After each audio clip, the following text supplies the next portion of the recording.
Essa é a 10ª aula de robótica, a primeira sobre planejamento de movimento, e a gente vai ver o método A estrela e suas variações. Então, o problema a ser estudado é planejamento de movimento, é um dos 3 problemas fundamentais. Eu já falei de mapeamento, agora é esse, e aí futuramente eu vou falar de localização. O problema consiste em responder essa pergunta: como o robô faz para chegar numa dada, uma dada posição, uma dada configuração. Como entrada eu vou ter a configuração inicial, a posição inicial que esse robô está, e a configuração objetivo, onde eu quero que o robô chegue. A saída do problema, o que eu preciso estimar, é a sequência de movimentos que faça o robô sair da configuração inicial e chegar na desejada. Tá, isso pode ser tanto para a movimentação do robô, sair de uma posição no espaço e se deslocar e chegar até a outra, ou como por exemplo, estimar o movimento do braço do robô, de membros, as pernas do robô. Tá? Tudo isso é planejamento de movimento. No nosso caso aqui de robótica móvel, a gente está interessado em planejamento de caminhos. Tá? É o movimento do robô no espaço. O robô vai estar numa posição de orientação inicial e a gente deseja que ele chegue numa posição e orientação final. Então, o objetivo aqui é determinar o caminho que o robô deve seguir para chegar nessa posição.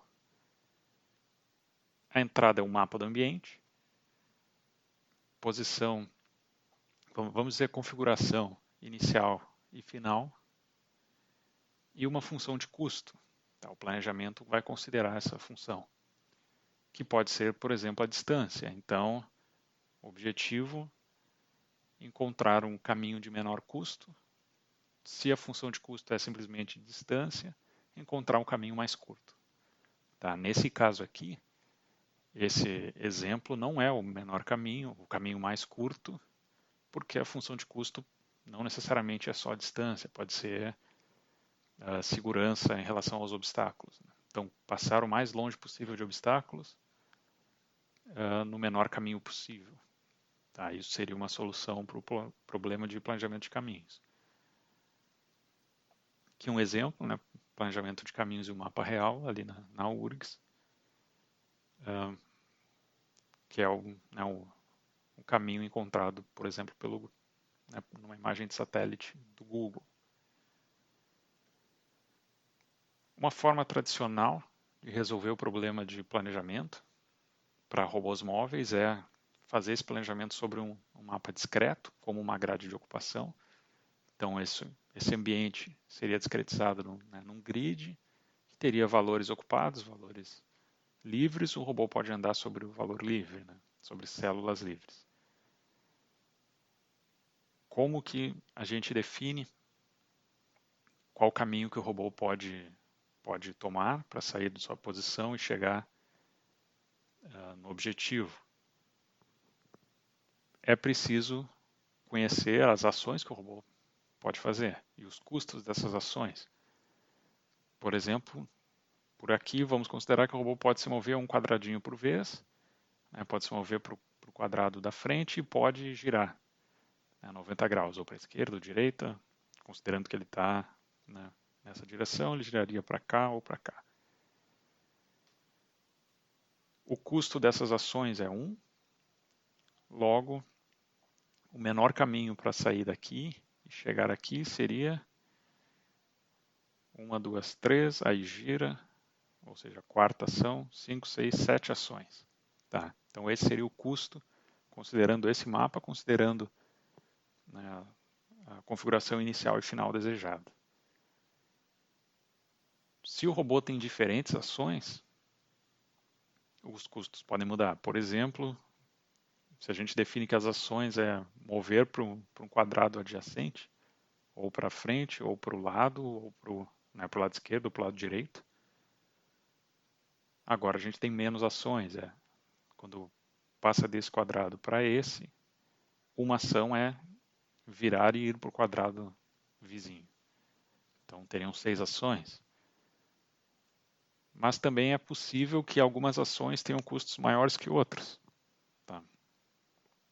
Por exemplo, se esse robô é um carro autônomo, eu considero que dobrar à esquerda é muito menos desejável do que dobrar à direita, porque eu não estou representando aqui, mas eu poderia, né, dizer que esse ambiente aqui, né, é uma via de mão dupla, então dobrar à direita é tranquilo, dobrar à esquerda nem tanto. Então, por exemplo, se o custo para dobrar à esquerda é 20 vezes o custo de dobrar à direita, então não necessariamente agora o menor caminho vai ser esse aqui. Né? Porque isso aqui envolve uma ação que é muito custosa, e aí o custo total deu 25. Já se ele sempre procurar dobrar à direita, o custo final é menor. Tá? Então esse exemplo aqui, eu peguei esse exemplo das aulas do Trum, da Udacity, que ele comenta, né, dessa motivação de planejamento. Isso faz sentido, por exemplo, em ambientes reais, aqui o planejamento de caminhos de um carro em um mapa da cidade. Isso aqui é Porto Alegre, saindo aqui o Shopping Praia de Belas, indo em direção, né, indo lá para a direita, pela Avenida Ipiranga. Quero chegar aqui e eu vou ter diferentes custos na hora de calcular a ação tomada pelo carro. Por exemplo, né, aqui a Avenida Praia de Belas tem um canteiro central, tu sai do shopping, está na esquerda, não tem como tu atravessar as pistas e dobrar para a direita, né, porque isso aqui vão ter carros passando pela direita aqui. Então, é possível, mas o custo é muito alto.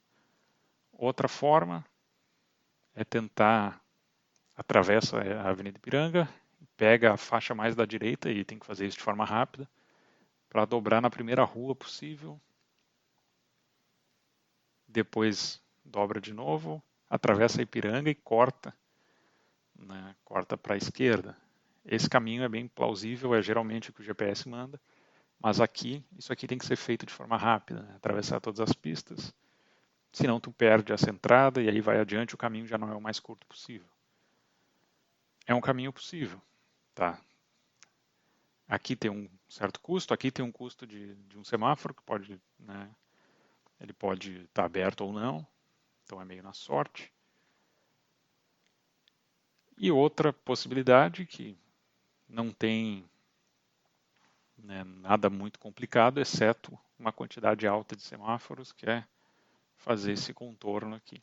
Tá? Então seriam exemplos práticos de ações com diferentes custos.